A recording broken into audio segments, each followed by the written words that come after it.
Hi everyone, আজকে আমি টক ঝাল মিষ্টি আমের আচার রেসিপি শেয়ার করব।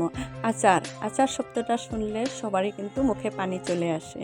এই তো নিয়ে নিলাম কিছু আম, কয়েকটা আম নিয়ে ভালো করে এইভাবে খোসা ছাড়িয়ে নিব। খোসাগুলো কালো কালো হওয়ার জন্য আমি খোসাটা ছাড়িয়ে নিয়ে এভাবে কেটে নিয়ে ভিতরের বীজটা আমি ফেলে দিচ্ছি।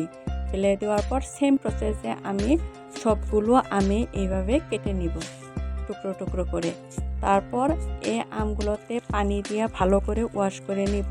দেখতেই পাচ্ছেন আমি কত সুন্দরভাবে ওয়াশ করে নিচ্ছি। নেওয়ার পর একটা চালনিতে রেখে দিচ্ছি।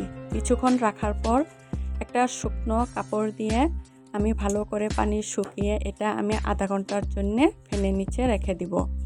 এদিকে কড়াইতে শুকনো লঙ্কা, 2 চামচ ধনিয়া, 2 চামচ পাঁচফোড়ন দিয়ে ভালো করে ভেজে নিচ্ছি। কত সুন্দর একটা স্মেল এসেছে, দেখতে পাচ্ছেন।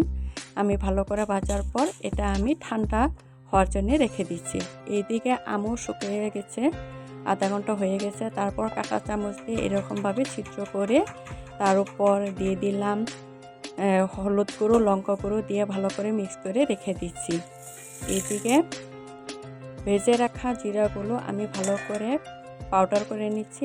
আর কিছু রসুন পেস্ট করে তার মধ্যে দিয়ে দিলাম লেবুর রস দিয়ে একটা পেস্ট করে নিচ্ছি। এখন ওর মধ্যে তেল দিয়ে ভালো করে আমগুলো ফ্রাই করে নিচ্ছি। তার মধ্যে দিয়ে দিলাম চিনি, এটা আপনাদের পছন্দ অনুযায়ী দিবেন, যে যেরকম মিষ্টি পছন্দ করে। তারপর কিছুক্ষণ হওয়ার পর দিয়ে দিলাম এখানে ওই জিরা গুঁড়ো, ধনিয়ার গুঁড়ো পেস্ট করে রাখা পেস্টগুলো। এই তো দেখতে পাচ্ছেন হয়ে গেছে। তারপর আমি কিছু পাউডার দিয়ে দিলাম, ভাজা পাউডার।